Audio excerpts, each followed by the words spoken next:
Четврто, во високо евроизирана економија, флуктуирачкиот курс би значил движење во надолна насока без долна граница.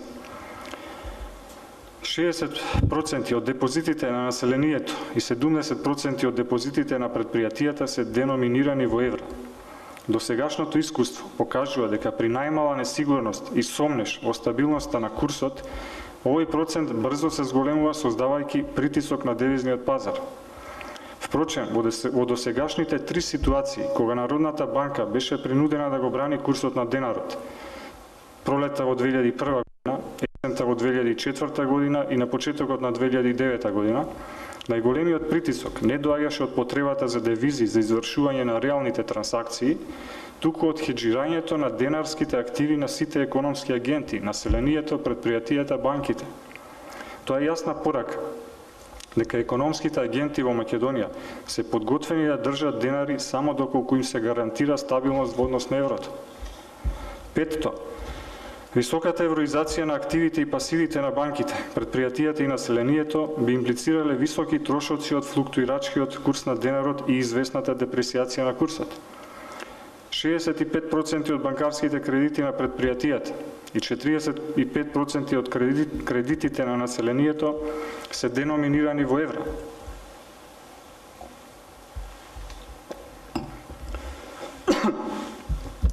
Банкарскиот сектор во целина има балансирани позиции на девизната актива и пасива. Населението има висока долга девизна позиција, додека предпријатијата имаат многу кратка девизна позиција. Дури и населението, иако во целина има долга девизна позиција, многу е веројатно дека не истите домаќинства имаат девизни поварувања и девизни обврски кон банките. Од тука, флуктуирачкиот курс на денарот и известната депресијација би довеле до банкротство на голем број предпријатија и домаќинства и трансформација на девизниот во кредитен ризик кај банките со потенцијал за загрозување на финансиската стабилност. Шесто, анализите кои Народната банка ги прави на редовна основа не укажуваат на намалување на конкурентноста на македонската економија поради тековниот паритет на девизниот курс. Седмо, доколку девалвацијата е решение на економските проблеми, зошто Летонија од 2009 година и Грција од 2010 година не го направија тоа? Напротив, Летонија со големи напори и жртви ја избегна девалвацијата, а Грција се уште се бори да избегне излегување од еврозоната и девалвација.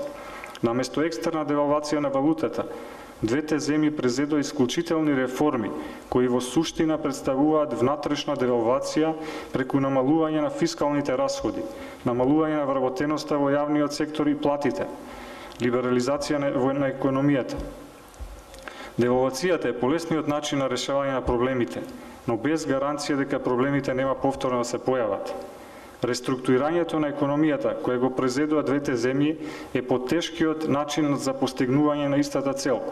Разликата е што реструктурирањето ќе зајакне економијата и ќе ја направи поконкурентна на долг рок. Осмо, фиксниот курс бара поголема дисциплина од фискалната политика, бидејќи во таква ситуација, таа е многу помоќна во коригирањето на неравнотежите во економијата. Тоа е и основната причина зошто Македонија има исклучително ниски буџетски дефицити во последните 15 години.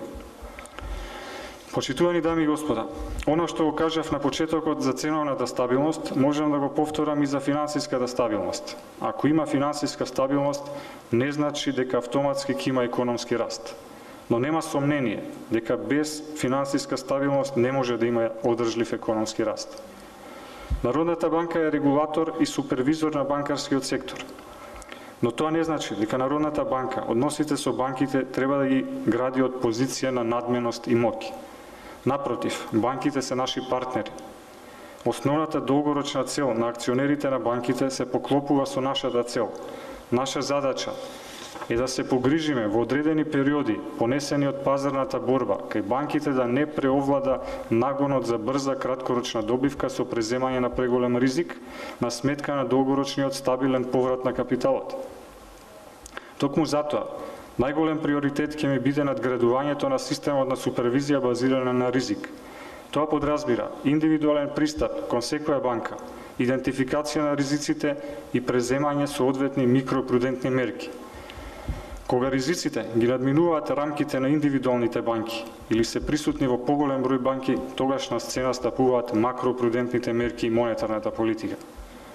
Не помало значење ќе и придадам на унапредувањето на банкарската регулатива.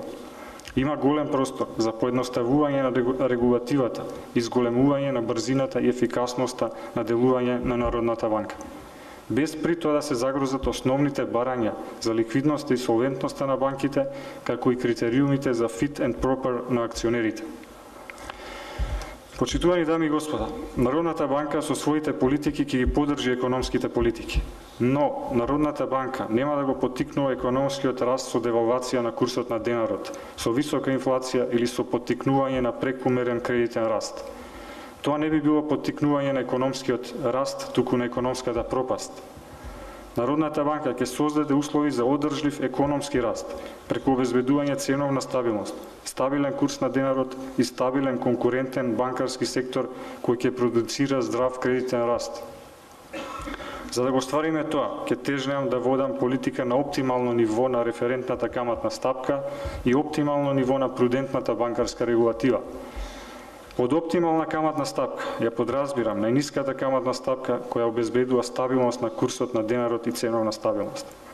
Под оптимална прудентна банкарска регулатива подразбирам регулатива која ќе обезбеди неопходната ликвидност и солвентност на банките, но нема да биде непотребен регулаторен товар врз билансите на банките. Ви благодарам на вниманието.